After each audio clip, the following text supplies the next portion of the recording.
This is too exciting to share in under 1 minute, but I'm going to try.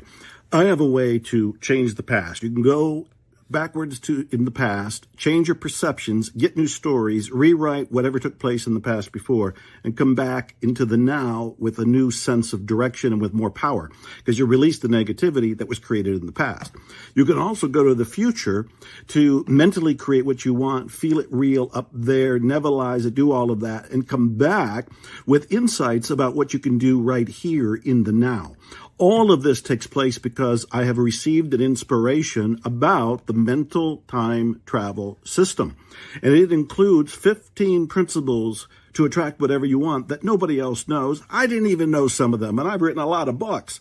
So I'm encouraging you to check this out. Go to mentaltimetravelsystem.com and then expect miracles. Oh boy, expect them.